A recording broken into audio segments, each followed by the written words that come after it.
નવસારીમાં પાર્કિંગ મુદ્દે થયેલ બબાલ વધુ વકરી છે। સોશિયલ મીડિયામાં વિડીયો વાયરલ થયા બાદ હિન્દુ સંગઠનો દ્વારા આજે રામજી મંદિર ખાતે રામધૂનનું આયોજન કરવામાં આવ્યું હતું।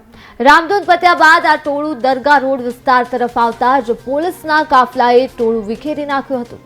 ત્યારે કહી શકાય કે અમુક તત્વો દ્વારા શહેરની શાંતિ ડહોળવાનો પ્રયાસ કરવામાં આવ્યો હતો।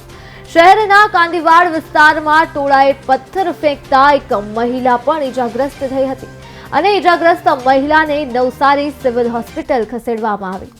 શહેરમાં શાંતિ ન ડહોળાય તે માટે જિલ્લા પોલીસ વડા સહિત તમામ પોલીસ અધિકારીઓ ઘટના સ્થળે ઉપસ્થિત રહ્યા હતા।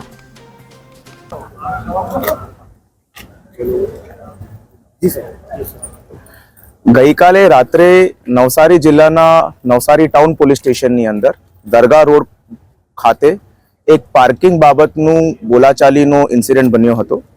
તે ઇન્સિડન્ટ પછી ઘણા બધા લોકો ત્યાં ભેગા થઈ ગયા હતા। આજે સવારે તે ઇન્સિડન્ટ બાબતમાં એફઆઈઆર નોંધાઈ ચૂકી છે। એફઆઈઆર હિસાબથી ટોટલ 6 આરોપીઓ એ ઇન્સિડન્ટની અંદર સંકળાયેલા હતા।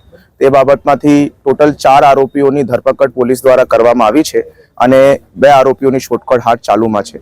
આજે સાંજે એક રામધૂનનો કાર્યક્રમ એક મંદિરની અંદર યોજાયો હતો। તે કાર્યક્રમ પૂર્ણ થયા પછી અત્યારે આ જગ્યા ઉપર પોલીસનો તકેદારી બંદોબસ્ત હાલ ચાલુમાં છે। મારી આપ લોકોના મીડિયમથી બધા લોકોને અપીલ છે કે કોઈ પણ અફવાઓની અંદર આવતા નથી અને જે ફેક્ટ્સ છે તે ફેક્ટ્સ વેરીફાઈ કર્યા પછી જ આપ કોઈ પણ ઓપિનિયન બનાવો છો।